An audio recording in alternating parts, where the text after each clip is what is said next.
بشرى لنا نلنا المنى زال العنا وفى الهنا والدهر أنجز وعده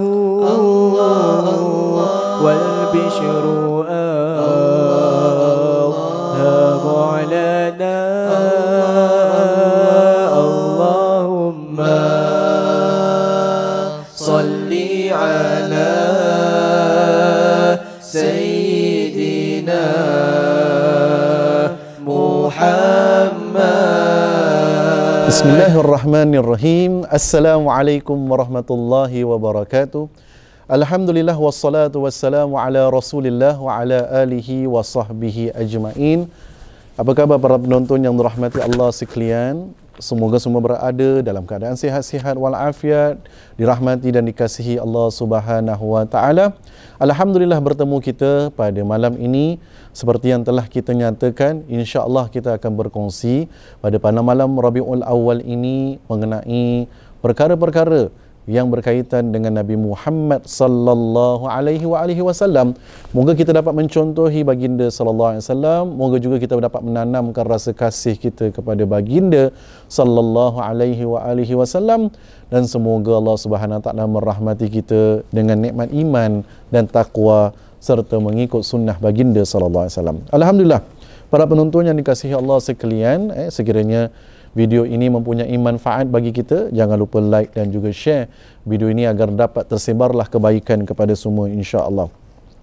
Pada malam ini saya ingin berkongsi mengenai tentang ayat suci Al-Quranul Karim yang telah difirmankan oleh Allah Subhanahu wa taala dalam surah At-Taubah ayat ke-128, yang kita kerap mendengar ayat ini dalam berbunyi, ba'da a'udzubillahi minasyaitonirrajim, laqad ja'akum rasulun min anfusikum azizun 'alaihi ma 'anittum harisun 'alaikum bil mu'minina raufur rahim. Shadaqallahul azim. Sungguh telah datang kepadamu seorang rasul daripada golongan kamu sendiri yang berasa berat kerana kesusahan yang kamu tanggung. Dia sangat menginginkan keinginan, keimanan dan keselamatan bagimu. Dia, yakni Rasul, yang penyantun dan penyayang terhadap orang yang beriman. Allahumma salli wa sallim wa barik alaih. Kita mulakan tadi dengan ayat suci Al-Quran yang mana Allah Subhanahu wa taala nyatakan dan menceritakan kepada kita akan sifat dan perwatakan susuk tubuh yang sangat istimewa. Siapa dia? Nabi Muhammad sallallahu alaihi wasallam, yang mana Rasulullah sallallahu alaihi wasallam mempunyai concern, mempunyai rasa risau, rasa sangat-sangat menginginkan kepada siapa? Bukan untuk diri dia, tetapi dia menginginkan kepada umat dia untuk mengenal Allah, umatnya untuk berbuat kebaikan, umatnya untuk meninggalkan segala kesyirikan, umatnya daripada melakukan perkara-perkara yang mendatangkan dosa. Itulah baginda Nabi Muhammad sallallahu alaihi wasallam yang Allah ceritakan. Berita ni disampaikan oleh Allah Subhanahu wa taala sendiri akan keadaan Rasulullah SAW yang sangat menginginkan perubahan daripada di kalangan umatnya dan menginginkan keimanan dan keindahan iman kepada umatnya Nabi Muhammad SAW. Boleh sahaja kalau sekiranya Nabi Muhammad SAW ingin memikirkan dirinya sahaja, tapi itu bukanlah perwatakan baginda Nabi SAW, sehingga Allah SWT rakamkan di dalam Al-Quran tersebut. Di akhir ayat itu Allah kata apa? Nabi Muhammad SAW mempunyai sifat Raufur Rahim. Dan kita tahu Raufur Rahim ini adalah salah satu daripada nama-nama Allah Subhanahu wa taala yang sangat hebat, tapi Allah Subhanahu wa taala berikan sifat dan perwatakan itu kepada Rasulullah. Dia, yakni Nabi, adalah seorang yang sangat, yang dinamakan sebagai penyantun dan sangat penyayang. Para penonton yang dikasihi sekalian, itulah sifat yang bakal kita ceritakan pada malam ini, yang dinamakan sebagai Al-Mahabbah, kasih sayang. Kerana di dalam dunia ini, semua orang, siapa sahaja yang sedang melihat ini, saya boleh jamin, siapa di kalangan kita yang tidak inginkan kasih sayang? Tak ada orang. Setiap orang yang walaupun hidupnya secara bersendirian sekalipun, contoh dia kata, Ustaz, saya boleh hidup sendiri, saya tak payah nak minta tolong dengan orang, dia juga in the end dia memerlukan kasih sayang. Kerana apa? Dia perlu mencari pekerjaan yang melibatkan orang ramai. Kalau sekiranya boleh usaha sendiri tanpa pertolongan seseorang, tanpa pertolongan daripada makhluk, mustahil. Semua orang suka dibantu, semua orang suka untuk sama-sama saling kasih mengasihi. Inilah lumrah kehidupan kita, yang mana Allah SWT jentik di dalam hati kita sifat kasih sayang ini. Jadi kalau kita lihat di dalam zaman sekarang, di dalam alam maya, di dalam media sosial sekalipun, ramai di kalangan di dalam media sosial orang-orang yang menginginkan sifat kasih sayang. Betul ke tidak? Siapa di kalangan kita yang post sesuatu yang kata orang tu, bila dia post sesuatu ataupun dia buat sesuatu, dia nak di viral. Kenapa? Dia nak orang tengok diri dia. Yang ada juga dia nak post sesuatu, dia nak untuk mendapatkan kasih sayang daripada, kerana mungkin dengan keluarga, mungkin dengan orang-orang yang rapat tidak diberikan kasih sayang sepenuhnya, maka mencari kasih sayang di luar sana. Jadi ramai di kalangan kajian yang menunjukkan sifat mahabbah, sifat kasih sayang ini sangat-sangat dititik beratkan di dalam agama, dan sifat kasih sayang ini ada di dalam diri teladan yang baik, iaitu Nabi Muhammad sallallahu alaihi wasallam. Para penonton yang dirahmati Allah sekalian, secara ringkas pada ketika ini saya akan kongsikan 4 perkara yang dinamakan sebagai golongan yang mesti, yang dinamakan wajib, yang perlu untuk kita penuhi hak kasih sayang kepada mereka. Siapa mereka? Yang pertama tidak asing lagi lah. Kalau kita, yang pertama, antara kasih sayang kita dengan Allah SWT, Allah SWT menaburkan kasih sayang kepada kita, kita perlu menaburkan kasih sayang kepada Allah dengan ketaatan kepada Dia, dengan beribadah kepada Dia, mendirikan salat, melaksanakan menunaikan zakat, berpuasa pada bulan Ramadan, melaksanakan segala perkara yang Allah perintahkan, meninggalkan segala perkara yang Allah larang. Kenapa? Kerana kita nak membalas kasih sayang kita kepada, kasih sayang Allah SWT kepada kita. Itu memang antara kita makhluk dengan Tuhan yang dinamakan Allah. Tetapi yang saya nak sebut kali ini adalah bagaimana golongan manusia dengan manusia. Dengan siapa kita nak tabur kasih sayang? Al-Mahabbah.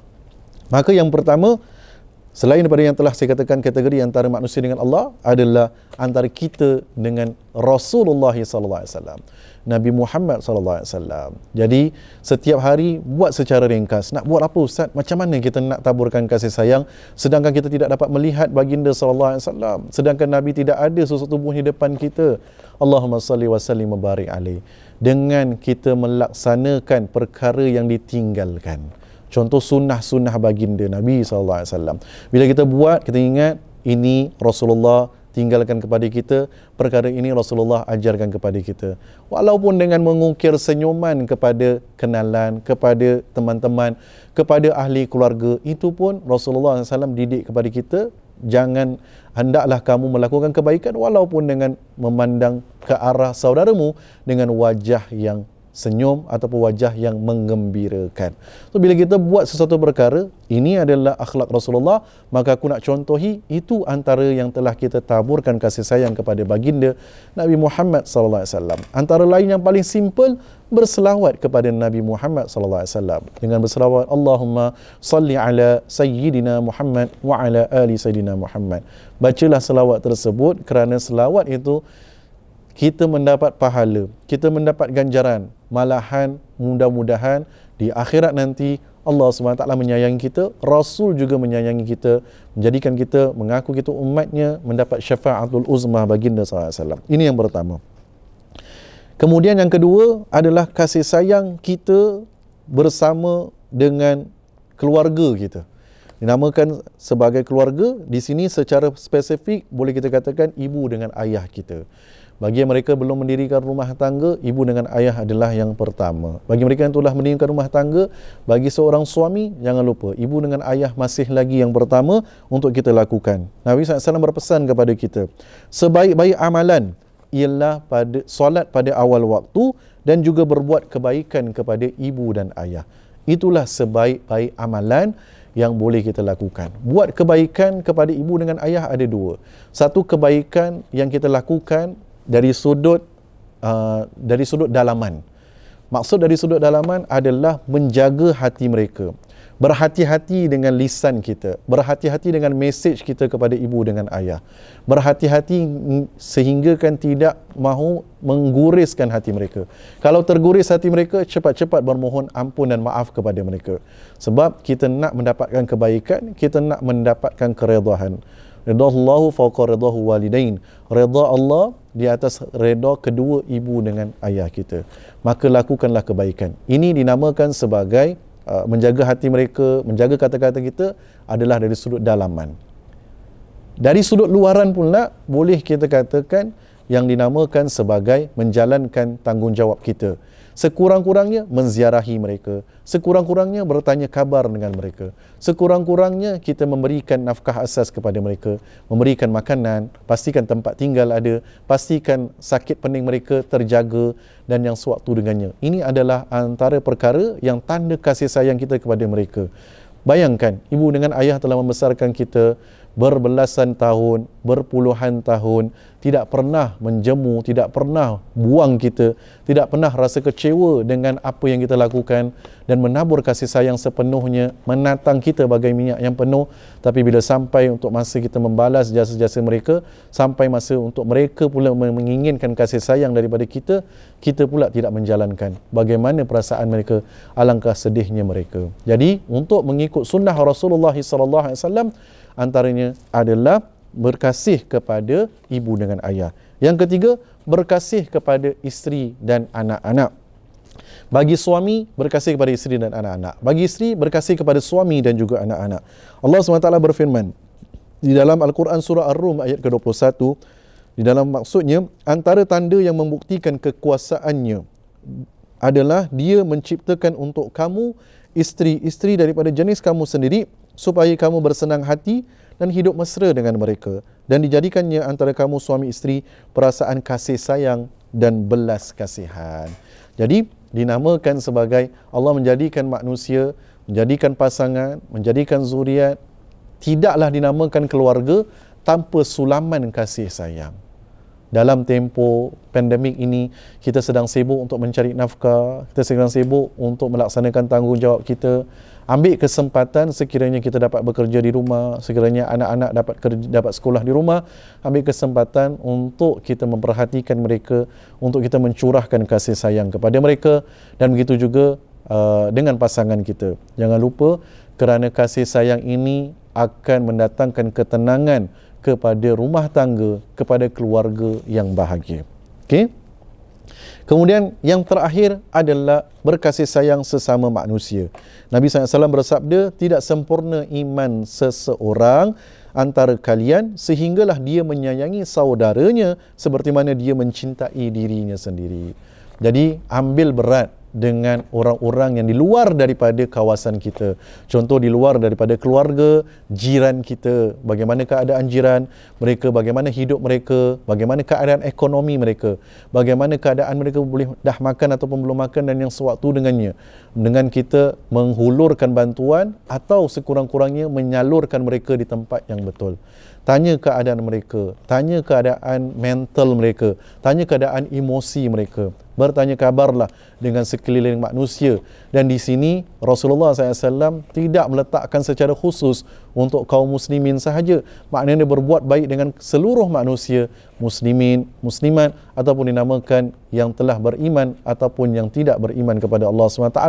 Lakukanlah kebaikan kerana itu adalah sifat baginda Nabi Muhammad SAW. Jadi ada 5 kasih sayang tersebut. Satu daripadanya adalah tidak asing lagi menaburkan kasih sayang kepada Allah Subhanahu Wa Taala. Yang kedua kepada Rasulullah SAW, kepada ibu dan ayah kita, pada pasangan dan keluarga kita, dan yang terakhir sesama manusia. Mudah-mudahan kita mencontohi baginda SAW, dapatlah kita pahala sunnah di sisi Allah Subhanahu Wa Taala, insya-Allah. Sekiranya video ini mempunyai manfaat, sekiranya ada kelebihan, maka jangan lupa like dan juga share. Semoga kita dapat meneruskan, lagi banyak kita share, lagi banyak kita like, lagi banyak orang suka akan mengikut jejak langkah Nabi Muhammad sallallahu alaihi wasallam. Sekian, assalamualaikum warahmatullahi wabarakatuh.